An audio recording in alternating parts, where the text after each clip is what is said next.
The island of Sardinia is located in the Mediterranean Sea just south of Corsica and west of the Italian peninsula. During the age of the Roman Empire, Sardinia was home to Roman colonies and governed by Roman prefects. But little is known about the history of the island before the Roman occupation. What is known is that an ancient race of megalith builders called the Nuragic civilization once inhabited Sardinia thousands of years ago. The Nuragic civilization is shrouded in mystery and legend. No one knows exactly who they were, but the ruins of their megalithic towers called Nuragi bear witness that they were mighty builders. Nuragi towers were constructed with large, uncut stones in the Cyclopean style without the use of mortar. Some of the towers were relatively small, while others were astonishingly large, rising over 100 feet into the air. There are over 7,000 ruined Nuragi towers still standing in Sardinia today. But archaeologists estimate that at one time there were more than 30,000 of them all over the island. Everywhere you go in Sardinia, you find the ruins of the Nuragi towers and the stone rubble belonging to other megalithic constructions that once populated the landscape. Having traveled extensively all over the island, I am amazed that so little attention has been given to this place by archaeologists, considering how anomalous it is in regards to the sheer quantity of megaliths that were once present. But even more remarkable than the abundance of megaliths is the abundance of evidence pointing to the unassailable reality that Sardinia was once inhabited by a race of giants.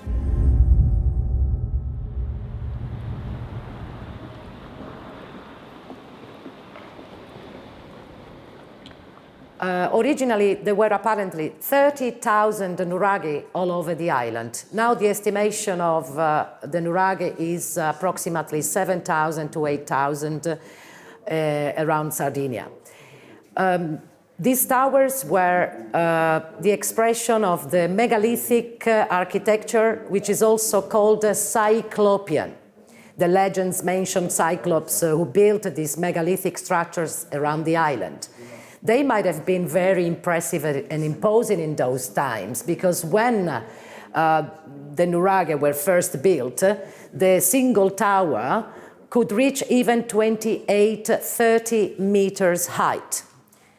It was like a skyscraper of the prehistory. And Cyclopean because of the legend, as if they were built by cyclops or giants, but also because of the use of massive boulders, of massive stones, which were set in circles with no use of mortar binding. It must have been really hard to lift them, to move these stones, and even today, engineers wouldn't know how to build this type of constructions anymore.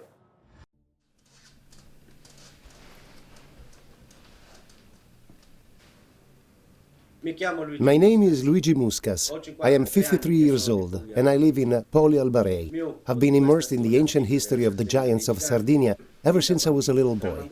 It was handed down to me by my relatives. The first skeleton I ever saw, the first mummy I ever saw, was on a rainy day in the countryside of Poli Albarei.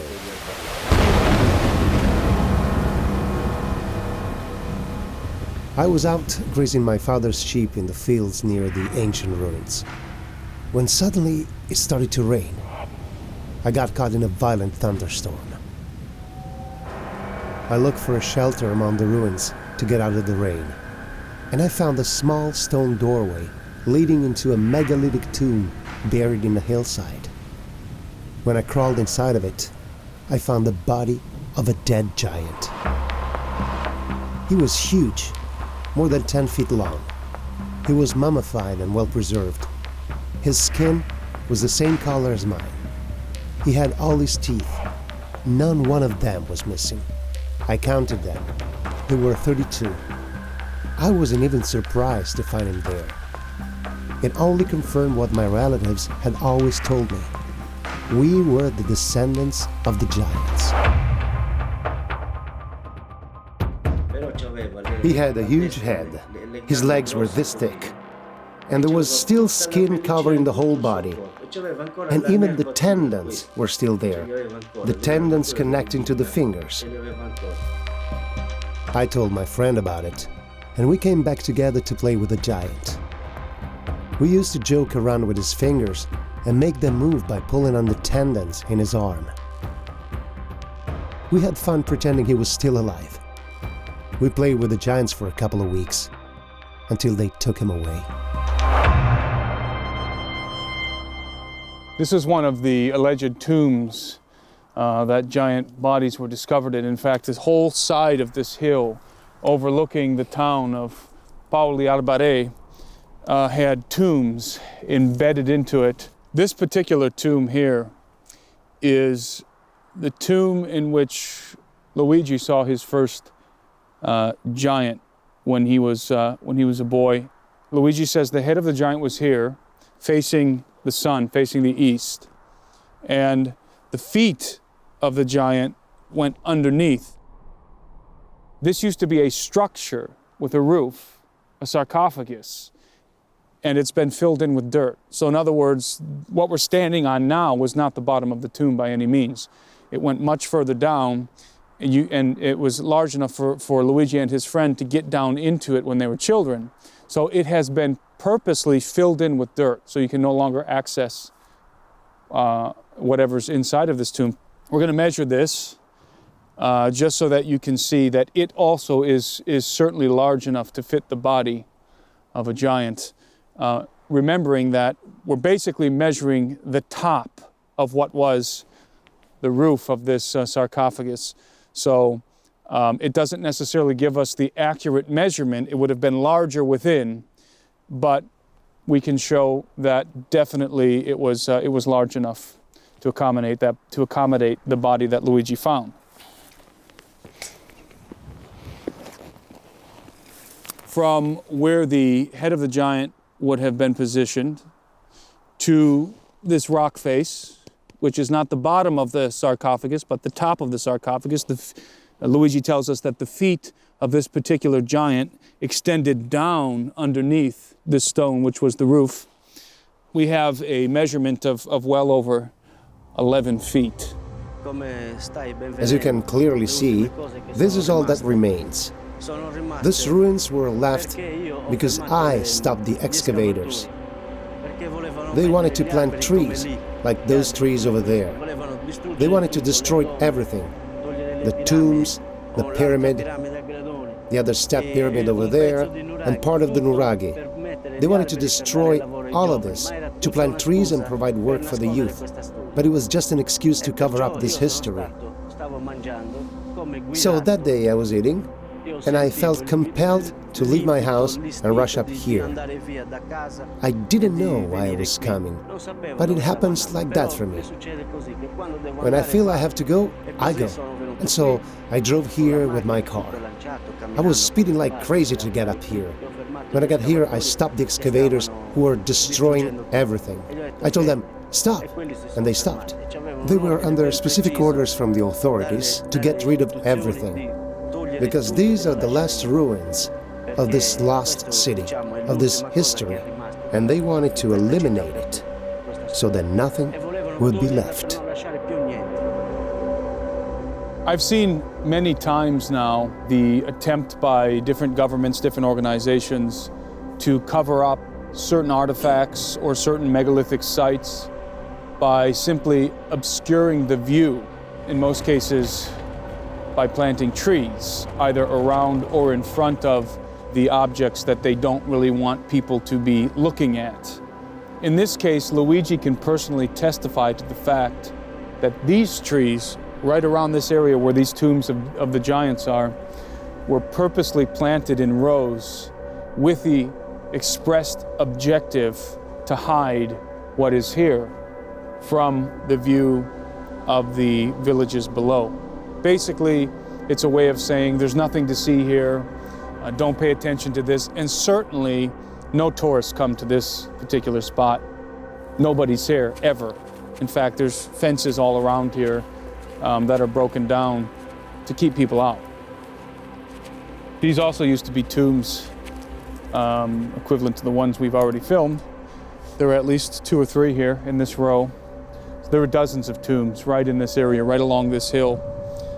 And right in front of these tombs trees planted in rows, with no other purpose, ostensibly, except to block the view of these tombs.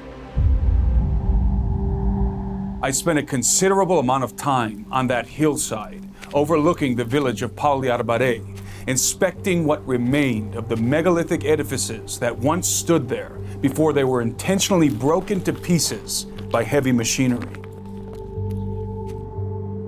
One can clearly see that the debris of the demolition was simply scattered over the fields.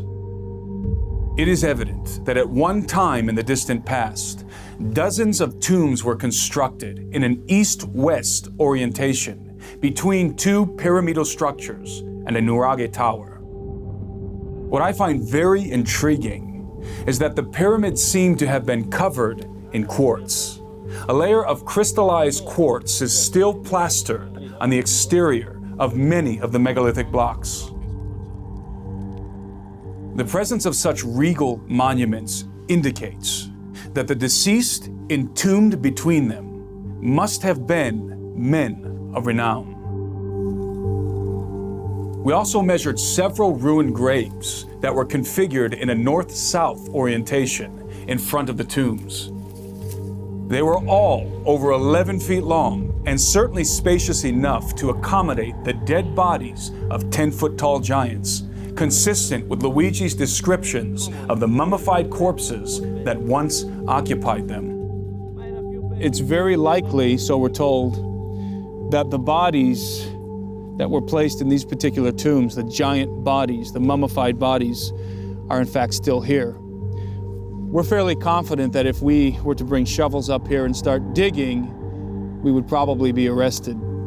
And definitely somebody would come and stop us, because we get the feeling that we're under surveillance, or have been under surveillance since we came into this area of Sardinia. When I told our story, they threatened me.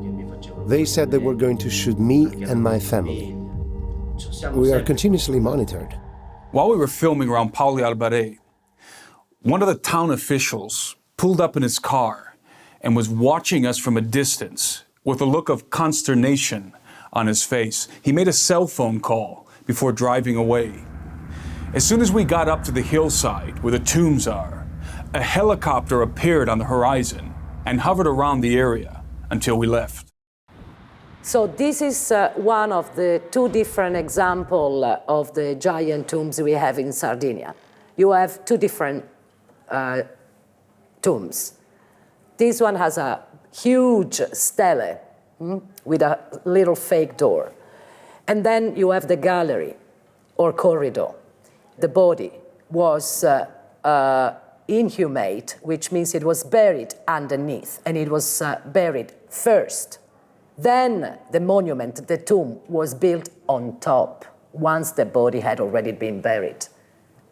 Apart from the archaeological explanations, we have legends in Sardinia which say that these tombs were used by young boys to stay in contact with the soul of the ancestors, where they used to spend some days and nights meditating alone, totally alone. This is called the incubation rite. Somehow, these children who were passing into childhood, were becoming adult, had to absorb the energy and power of the ancestors, and these are also described as giants or heroes.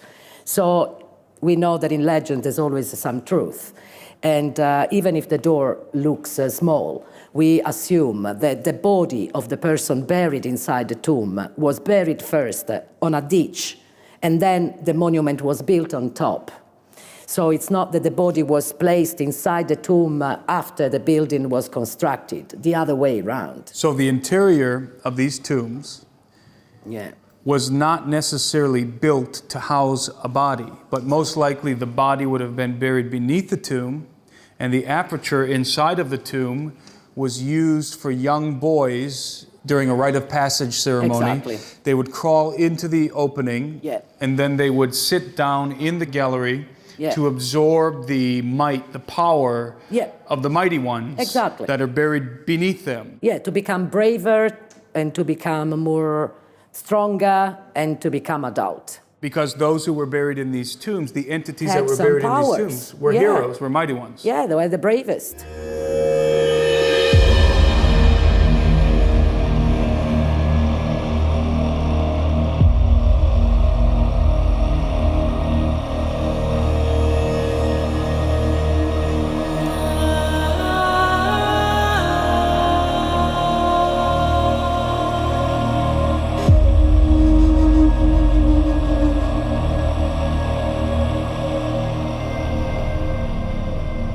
So this is the tomb of one of the tombs of the giants. There are many of these dispersed all over Sardinia. This is the actual tomb of the model that we were looking at in the museum in Cagliari, in the capital of Sardinia. This tomb, when it was newly constructed, would have looked just like that model depicted. This is the inner chamber where Paula was telling us that the young people would come in to spend the night in order to absorb the power, the valor, the prowess of the mighty one, or the hero buried beneath the soil, who very likely, in my opinion, was a giant. We know that the giants were known as the great heroes, even in Greek mythology, even in Roman lore, were the great heroes and the mighty ones. The Bible calls them the Gibborim, the mighty ones, of old, of renown.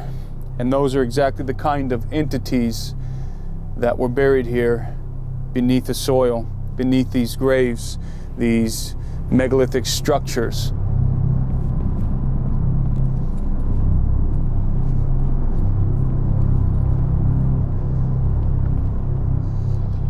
Some of the largest stones that I've seen incorporated into the megalithic structures in Sardinia have been used in the tombs of the giants. Like the one I'm standing on right now, it's just absolutely massive. These stones would have been very difficult for normal-sized people to maneuver, to move, unless they were using some kind of technology that is lost to us today.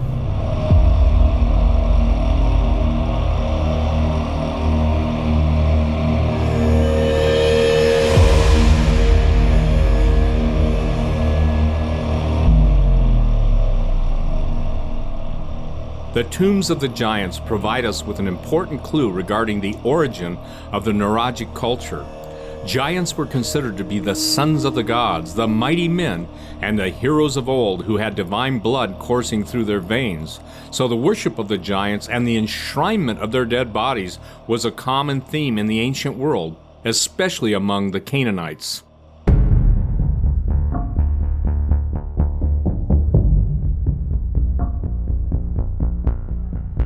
In the mid-1800s, two academics, one a Jesuit scholar named Antonio Bresciani, and the other an Oxford-educated lawyer named John Tyndale, conducted separate investigations into the Nuragic civilization of Sardinia. They studied the Nuraghi towers, the tombs of the giants, and the cultural traditions of the Sardinian people. What's intriguing is that both of these men came to the very same conclusion. The Nuragic civilization was most likely founded by the Canaanites, who they believed had migrated to the island either before or during the conquest of Canaan by Joshua and the Israelites. Furthermore, they both surmised that, just as the Hebrews had discovered to their dismay, when the Canaanites landed in Sardinia, there were giants in their ranks.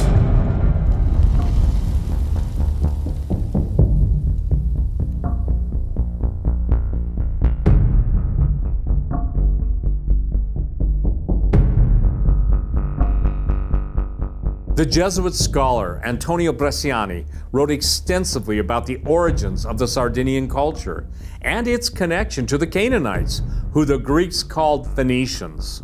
The Phoenicians were unrivaled stonemasons and seafarers of the ancient world who not only mastered navigation of the Mediterranean, but sailed all over the earth. Bresciani draws many convincing correlations between Phoenician pagan practices and Sardinian cultural traditions. He even describes the Sardinian rite of passage ceremony, in which their children and young people would leap through the flames of large bonfires, simulating the Canaanite practice of passing their children through the fire.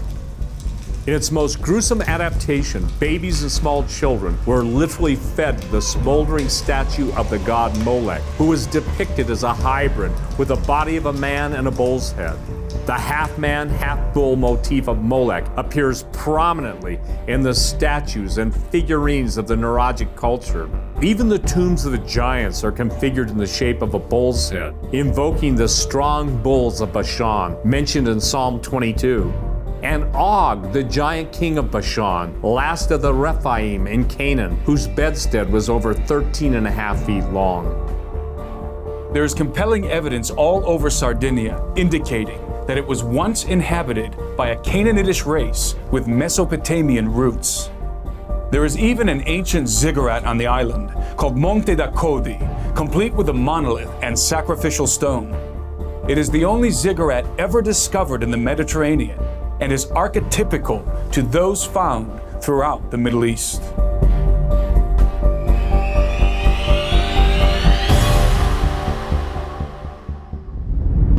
The Greek biographer Plutarch recorded that when the Roman general Quintus Sertorius took the town of Tinges, he broke open the tomb of Ancaeus, the venerated Phoenician giant.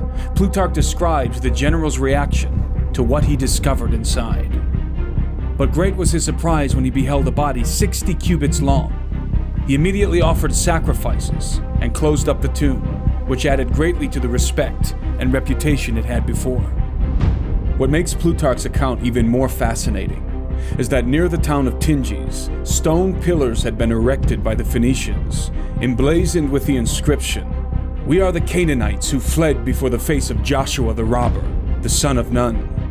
Known today as the city of Tangier in northern Morocco, Tinges was located on the western point of the Strait of Gibraltar, providing the Phoenicians with undisputed access to the wider Atlantic.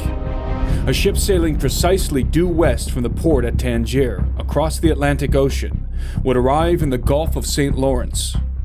Thousands of years ago, when these voyages took place, a system of waterways provided passage from the sea to the Great Lakes, enabling the Phoenicians to penetrate deep into North America. It is a well-known fact that ancient copper mines once existed on the shores of the Great Lakes, especially in northern Michigan. The Michigan copper mines produce the highest quality copper in the world, with a trademark purity of over 99.5%. Michigan copper has been discovered in the Mediterranean, including on the island of Sardinia, among the oxide ingots extracted from the Nuragic ruins. There is no doubt that the Phoenicians were navigating the Great Lakes. An ancient petroglyph depicting a Phoenician ship was discovered in a place called Copper Harbor in the Upper Peninsula of Michigan, along with the oxidized handprint of a very large man. It is no coincidence that many of the mounds in America harboring the bones of giants were concentrated in and around the Great Lakes Basin. So if the Canaanites, who the Greeks called the Phoenicians, did indeed travel to the early Americas, and there's a great deal of academic research to support that notion, are they the ones that brought these ideas about giants, the worship of giants, the opening of doorways and portals? And were there giants when they came? Did they establish a presence in early America? Were they doing here what the Hebrew Bible says they were doing in the Middle East, where they were raping women, giving birth to hybrids? Is that the reason why the Anasazi at Chaco Canyon had graves with people that had polydactyly, that they were worshiping 6 fingers, 6 toes, double rows of teeth, mutations that were buried here in the US, but they put jewelry around those extra digits. They were worshiping them as somehow being an offspring of the gods. I believe that Sardinia holds the key to unlock the mystery of the mound builders in America, and may answer the question that vexed John Wesley Powell concerning the origin and migration of the giants. It seems that this ambiguous island in the Western Mediterranean was ground zero for the Canaanite Rephaim, and perhaps their primary stronghold against the divine Holocaust mandated from heaven to exterminate their abominable race. The giants were dreaded hunters and cannibalizers of men, but they were also hunted by the hounds of heaven. When Joshua fought against the Amorite giants, God hurled hailstones down upon them and killed more of the Amorites himself than did Joshua and his army. Since their expulsion from the land of Canaan, the giant races were forced into exile and likely regrouped on the island of Sardinia, and from there migrated across the earth. Eventually, the giants were either massacred or bred out in the populations into which they were absorbed. Their genetics and culture were preserved most prominently in the Phoenicians, who carried and seeded their genes across the globe, including in North America. The bloodline of the giants has gradually diminished over the centuries throughout the earth, but in Sardinia, it was apparently still manifest into the 20th century. These skeletons, as I was telling you before, different varieties were unearthed. Some of them had elongated skulls, others had very long chins. I saw one with horns this big, like a cow, and it had 6 fingers. These genes are still around today. Sometimes people are born with them. In fact, there was a boy in our village. They are no longer here, they moved overseas. This boy had 6-toed feet. And this is generational, because his grandfather also had 6-toed feet. These are ancient genes that we Sardinians still carry to this day. Here in this country, the legends of the giants still get passed down. The legend of the lost civilization. But by now the stories are almost forgotten, because many of the elderly in the country have died, and the young people don't really care about our history. So, many of the old people that knew about the giants are dead. Only a few remember the stories, like my mother and Uncle Alfredo. My name is Alfredo Garau. I am 76 years old. I live here in Pauli Arbarei. I was 17 or 18 years old when I started driving tractors. And while plowing in the fields, we would turn up these bones, me and my older brother. And we would say, "Why are these bones so large? They are not from cows or oxen." And so we would look at them and wonder, who could these bones belong to? We knew they were human. They looked like the bones of men. And so we didn't have the foresight to take any of them home with us. We would just leave them lying there, and there were many. I even found an ancient coin among them, but I don't have it anymore. They took it away from me. Also, I have seen a place in the countryside where someone built a fence for sheep. And there were piles and piles of bones gathered there.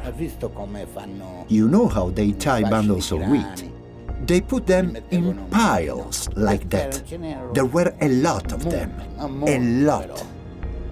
My name is Filomena Cadau. I was born in Pauli Arbarei on the 28th of October, 1939. We used to ask my father questions when we were plowing the soil because we would find pieces of femurs or teeth as big as a finger. So we would ask, what are these? Do they belong to animals? And he would say, no, those were big men that used to live in the past. My father used to always say that. The countryside of Pauli Arbarei was full of these skeletons. In Coquiacas, there was a tomb that was 11.5 feet long. We measured it several times with Luigi, and there was a skeleton inside of it. We measured the tibia and the femur of the skeleton. It was 5.5 feet long, and that one was documented. As I would walk behind the plow, every once in a while, some pieces of bones would pop up. We were very close to the nuraghe of Senesi. There were many tombs there, and they were arranged in a circle, and they were enormously long. And my father would always explain to me that some time ago, this land was inhabited by the giants. When I showed my grandfather the mummy, he told me the whole story about them, how they built the nuraghe, how they built the tombs, the sculptures, everything. Because he inherited the stories from his ancestors. This great civilization was, let's say, was pervasive all over the earth, because we find the same things with the Sumerians, the Egyptians, the Greeks, the Mayan civilization, the Inca, the Aztec. In all of the civilizations of the world, there are strong links with the civilization of the giants of Sardinia, because they dominated the entire world. And all of the megaliths in China, in Japan, in Asia, all over the earth, it all comes from the same civilization. Ultimately, this civilization, having rebelled against God, who created everything, was punished and destroyed.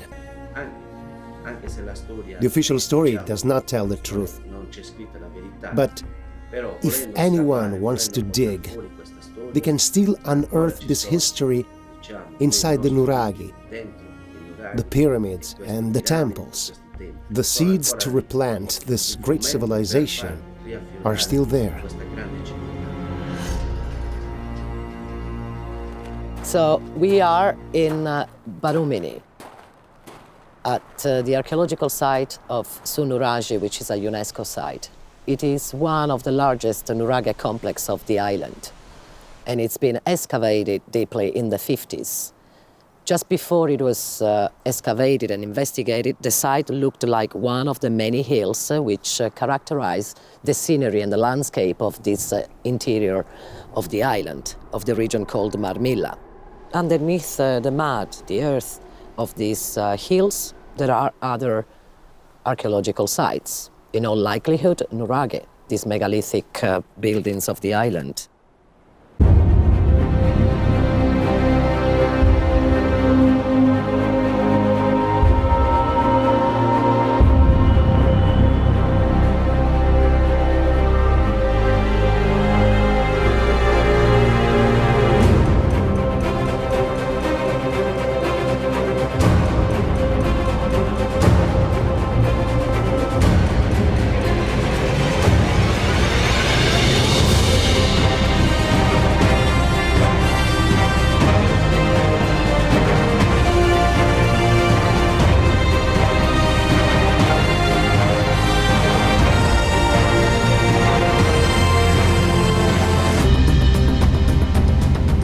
All over Sardinia, there are large mounds of earth covered in stone rubble. Beneath many of these mounds, the ruins of undiscovered nuraghe towers or other megalithic edifices from the antediluvian age are hiding in plain sight. The largest of the nuraghe towers in Sardinia were once thought to be nothing more than natural formations of the landscape before they were unearthed. In the midst of the region known in Sardinian legend as the Lost City, which was said to be the capital of a once great seafaring empire ruled by 10 giant kings, an isolated conical hill rises high into the air. The ruins of a medieval fortress crown the summit, but pale in comparison to the enormous stone edifice rivaling the Great Pyramid of Giza, likely hiding beneath it. The skeptics refer to it as a conical hill, but the elders of the local villages call it an ancient pyramid. Could Sardinia have been the epicenter of a once mighty antediluvian empire? It would have undoubtedly required the resources of a great people to build the tens of thousands of megalithic towers that were once present on the island. When we were young, we used to go to church, and we would tell the priests about what we saw. We would ask them, "What are these huge skeletons? Who are these big people?" And they would tell us not to look at them, because they were devils. I would tell my grandfather, "Grandpa, the priest told me that these are devils." And he would tell me, "He is the devil, not the giants."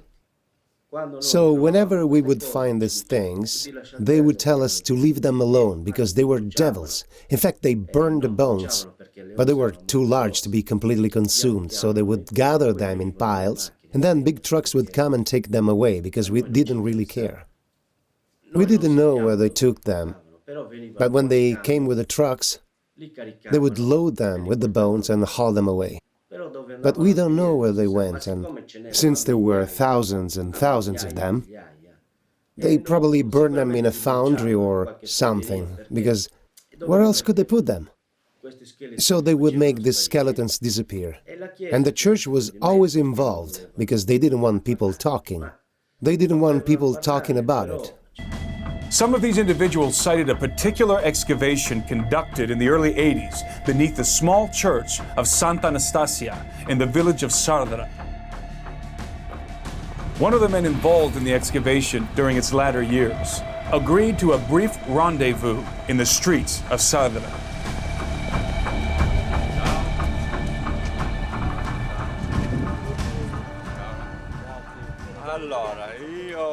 Concerning the skeletons of giants, I worked in Santa Anastasia, where there is a neuralgic archaeological site.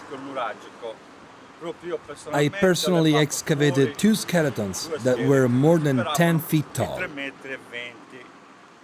We placed them in the churchyard and left them there, because they had to be inspected by the authorities from Cagliari, by Dr. Ugas and other people. I worked there in 1982, 83 and 84. The skeletons were taken to the municipal archive, and now they're gone. They disappeared, and they made me shut my mouth about it. I took Luigi to the church of Santa Anastasia to show him where I found the skeleton. The outline of the skeleton was still visible in the tomb.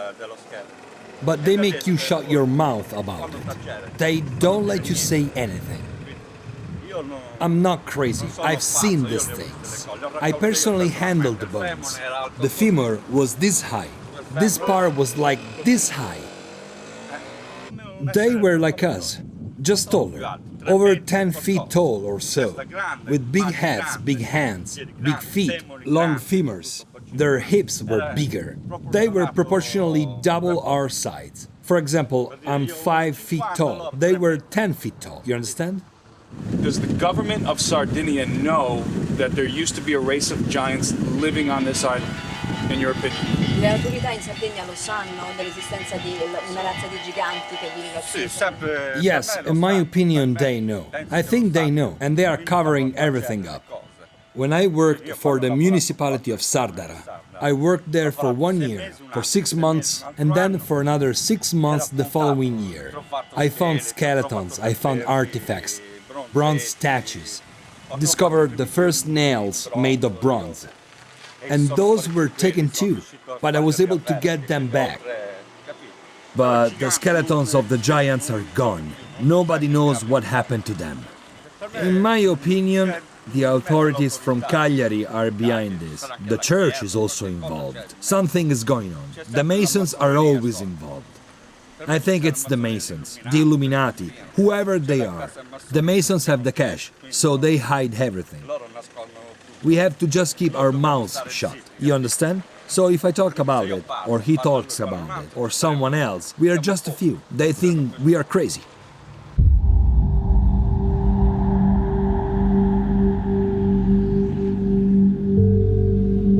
My name is Giuseppe Pulici. I was born in Sardara. I live in Sardara.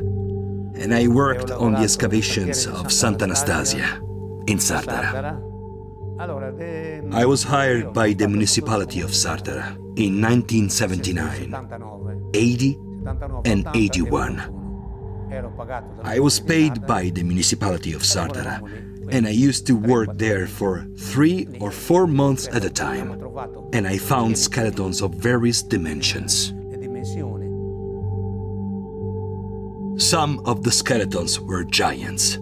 Their skulls were about 3 or 4 times bigger than ours, We measured the fingers on their hands. They were 6 to 8 inches long, and their legs were extremely long compared to ours. We always carried the bones and the artifacts we found into the church and placed them on the large table.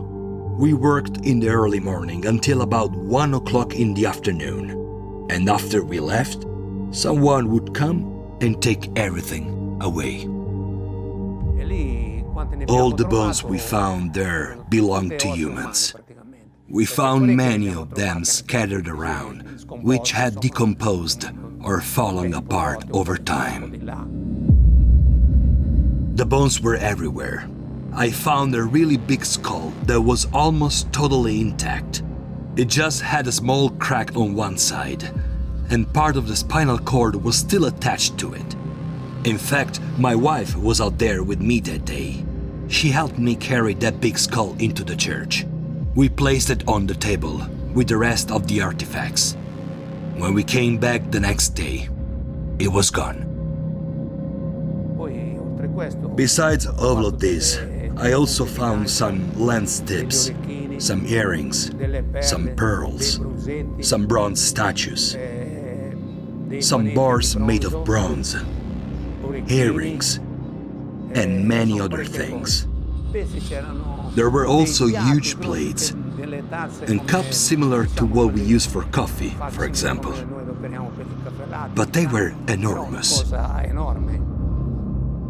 They were not like the cups we use today. I mean, they were cups, but they were enormous. On one occasion, we opened a chamber buried in the nuraghe and discovered the skeleton of a giant that was seated at a table with an enormous plate in front of him. There were even some oyster, mussel, and clam shells that he had been eating still left on the plate. We carried the skeleton out of the nuraghe and placed it on the table in the church.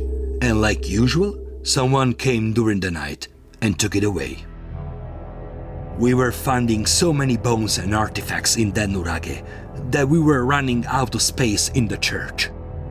I went to the mayor to ask him if we could find another place somewhere else to put all the stuff we were finding there. He told me to mind my own effing business because it was not my problem. Excuse my French, but that's what he said to me.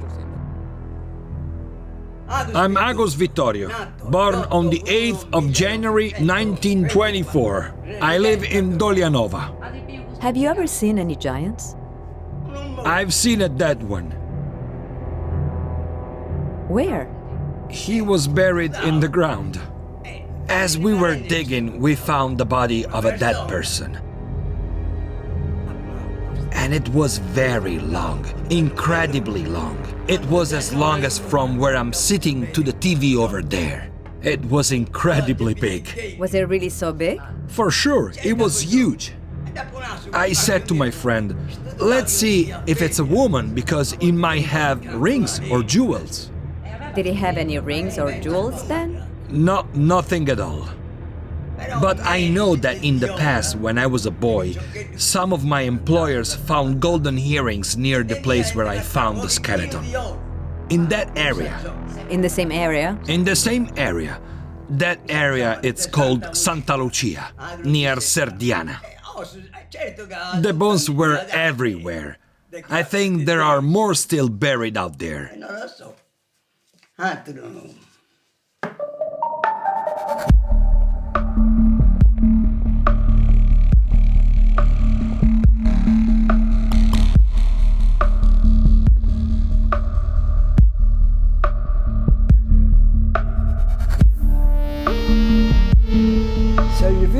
I am Saio Virgilio, born on the 2nd of July 1915. I'm still alive, with 100 years on my shoulders. When I was a young man, I worked labor jobs for money. One day, while digging the foundations for a house with my colleague, we found some Roman coins dedicated to Emperor Pius.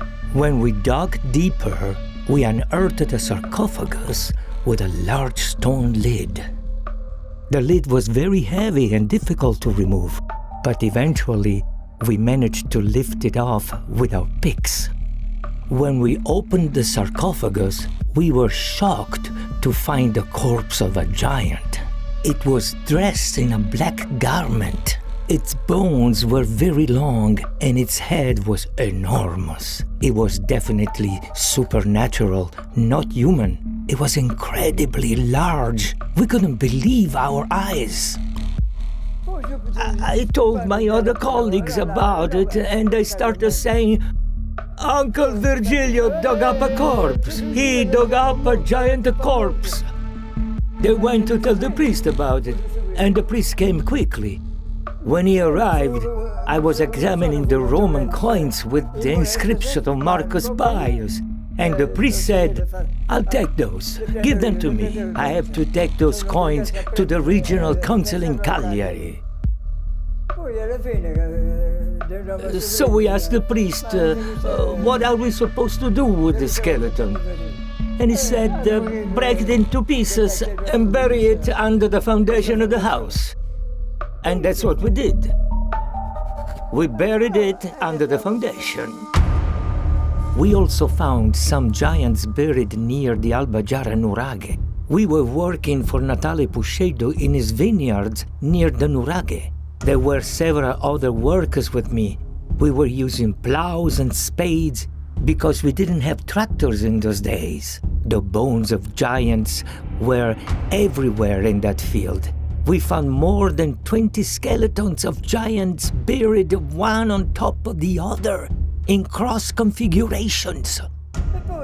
So then, all of a sudden, the owner of the vineyard comes and tells us, "Guys, we have to stop digging because the government is intervening." Well, I needed the money more than my colleagues, so I continued to work after they left. When the owner returned, he said, "What are you still doing here?" I said, "Well, I need to work, you know." He said, No, stop. I'll pay you for an extra day, but you have to leave because people from the government are coming. The government inspectors arrived while we were still there. They took pictures of the giant skeletons and examined the entire place, even the walls of the Nuraghe. They sealed up a passageway inside of the Nuraghe. I don't know where it led, but they sealed it up, and they took away the bones of the giants.